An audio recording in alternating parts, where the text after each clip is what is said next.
Hi, welcome back to the channel.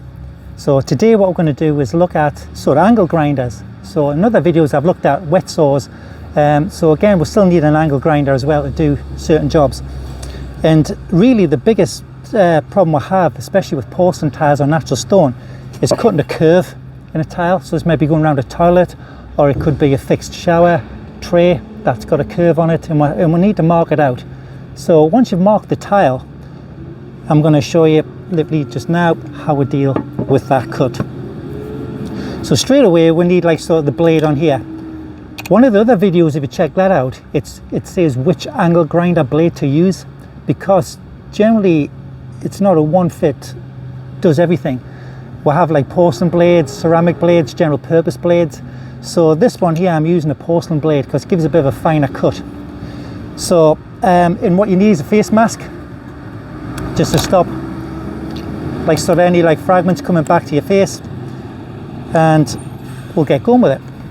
So first thing I'm going to do is where most people like sort of like make a mistake, is to take the guard off.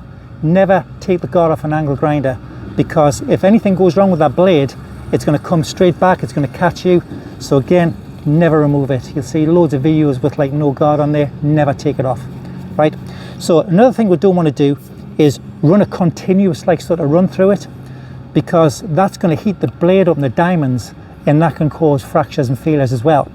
So to do this curve, what we're going to do is just going to skim it over, and we're going to take it down about 2 millimeters at a time, right? No more, just a 2 mil run, and then a 2 mil run back, and a 2 mil run until it goes through. Right, so let's get going with this cut.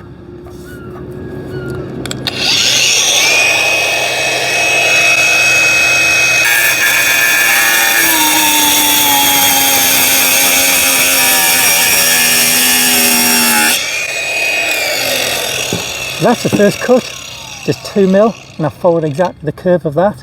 So what we're going to do now, we're going to come back 2 mil down again.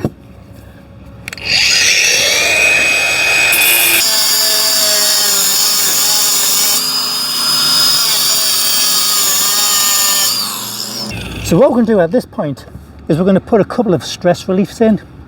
And what we don't want to do here is like sort of keep on doing this and fracture off at the end there. So we're going to do about a 1/2 inch cut straight through that there, and a 1/2 inch cut straight through that there.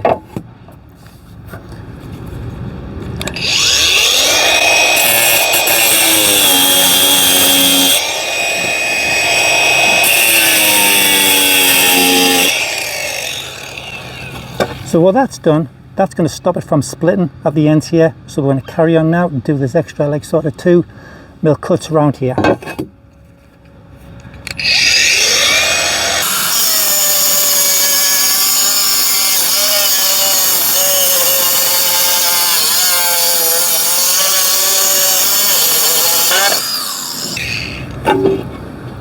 So as you can see now, that cut's taken off. That's the shape of the curve. You're always going to get like a slight chipping on the edge of this, but again this will be covered with silicone as a bead of silicone goes around the whatever you're going to put it into, and it's going to neaten it off. Again, if you've got any little sort of burring sections here, we can use the angle grinder just to feather that off to there. But porcelain, ceramic, natural stone, that's where you're going to take a curve out with an angle grinder. So hope you found this video beneficial. Don't forget to subscribe, helps the channel out greatly. Give us a thumbs up and hit the notification button, and that will like sort of prompt you for the next video. Thanks for listening.